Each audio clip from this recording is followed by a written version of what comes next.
Hey there, it's Groove O'Clock. Let's dive into today's lesson and make some bass magic happen. Now, let me tell you something that's going to surprise you a bit. You don't become a great bass player by playing complex notes. You don't become a great bass player by playing too fast. Look, it's amazing and I love that. I love doing that, trust me. But you become a great bass player by mastering your timing. Timing is key as a bass player. It's not about the riffs you play. It's lovely to play riffs, trust me. I love playing riffs. Go check my videos. It's about the groove, how the music feels. Now, before we touch the bass guitar, we're gonna be defining what rhythm is and what timing is. Now, rhythm is the pattern of notes you play, the structure, the musical idea, the arrangement. But timing, on the other hand, is your accuracy and how well you place those notes into the beats. Let's simplify that. Rhythm is what you play, and timing is when you play it. So we as bass players, we are the foundation of the band. We sit between the drums and the harmony. So without us, nothing works. Like, we are the best thing that has ever happened to a band. So today, I want you to shift your focus, change your mindset, okay? It's not about playing too much notes. It's about playing a note that really matters, following everything that has to be followed, obeying the rule of timing. Your metronome, very important. I call the metronome the truth teller. Most musicians avoid the metronome, but the metronome exposes your timing completely, shows you where you're missing it and where you're not getting it right. So when your metronome is not part of your practice routine, you become a shaky bass player. Every piece of music has a pulse. Now think of pulse like your heartbeat. Steady, consistent, and always moving. Steady, consistent, and always moving. Now this pulse is what we call the beat. Most songs are counted in groups of 4. So you will hear like 1, 2, 3, 4, 1, 2, 3, 4. But here's the most important part. You don't just count. You don't just count and count and count. You feel it. So you like tap your feet or tap your foot. Then you clap your hands, move your body, connect with the beat. Here. So now pick up your bass. Let's do something very important yet powerful. It's going to help you. Pick up your bass today. Now set your metronome to 60 BPM. 60 beats per minute, I mean. Now each click represents 1 beat. 1 beat. Now you're going to be playing 1 note per click. You follow the beat consistently. Now the goal is to become one with your metronome. So you won't be able to differentiate whether the sound is coming from your bass or the metronome. That's how consistent you want to be. Because some people are really getting this wrong now. See, it's not about how fast you play. It's about how slow and steady you are. Because at a slow tempo, your metronome exposes all your mistakes. You understand? But at a fast tempo, mistakes can hide. So now our goal is to become one with our metronome. So we'll become a solid bass player. Now grab your bass. Let's do this. We're going to be playing on the key of C. Steady, consistently, not rushing. So you master slowly, because when you master slow, fast becomes natural. So let's go. On the key of C.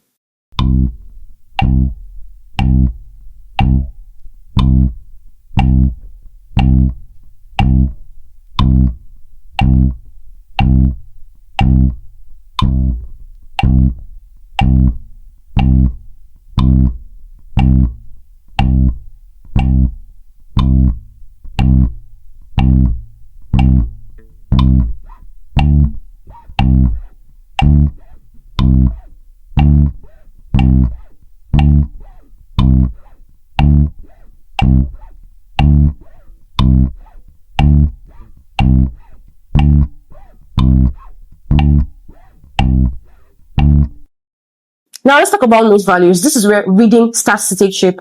Now I'm going to be starting with whole notes. So I want you to listen out for the loudest click. That's my 1. Because we're going to be doing 1, 2, 3, 4. So a whole note lasts for 4 beats. Listen to this. 1, 2, 3, and 4. 1, 2, 3, and 4. You notice I'm tapping my feet. Oh, I you might not see me, but I'm doing that because I'm feeling the music. 1, 2, 3, and 4. The next I'm going to be showing you is half notes. The half note. This one lasts for 2 beats. Now listen to this. 1, 2, 3, 4. 1, 2, 3, and 4. Simple half notes. Then we have quarter notes. This is what I've been playing from the start. 1, 2, 3, 4. 1, 2, 3, 4. 1, 2, 3, 4.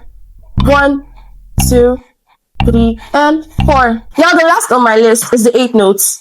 Listen for the loudest click on the metronome. Remember we're playing our metronome, don't forget that always. So let's do the 8 notes.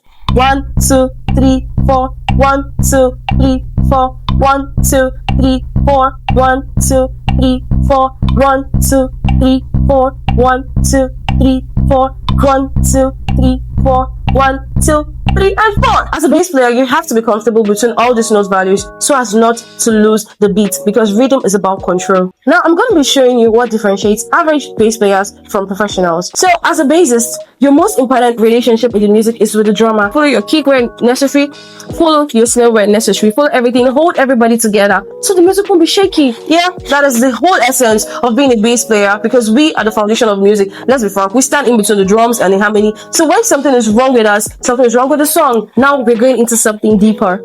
Groove. This is where the music comes alive. So groove is what makes people move, is what makes the music feel good.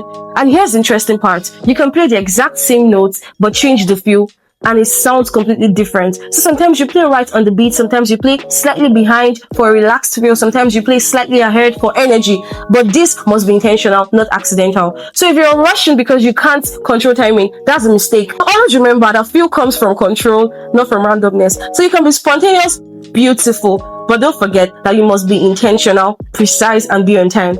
Let me give you something that will help your practice routine every day. Now look, when you're about to practice, start with your metronome, let's say from 5 to 10 minutes. Play simple notes, focus on accuracy, not just speed. Slow and steady wins the race. So you master slow, then speed becomes natural. Play simple notes, focus on accuracy. Then next, practice skills, but apply reading. Don't just run skills, play them in time. Play around them with your metronome, but in time. Then practice different notes values. Remember I taught you whole notes, quarter notes, eighth notes, and all. So you practice those, playing them in time. Switch between quarter notes, eighth notes, and the rest. Finally, play along with real music. See, this is where everything comes together. See, you can't be a fantastic bass player if you don't listen and if you don't play along. Practice slowly, stay disciplined, and most importantly, listen, because great bass players don't just play the music, they become part of the music. So in the next episode, we will take these readings and build your first 3 bass lines. That is where you start to hear your playing transform into music that moves people.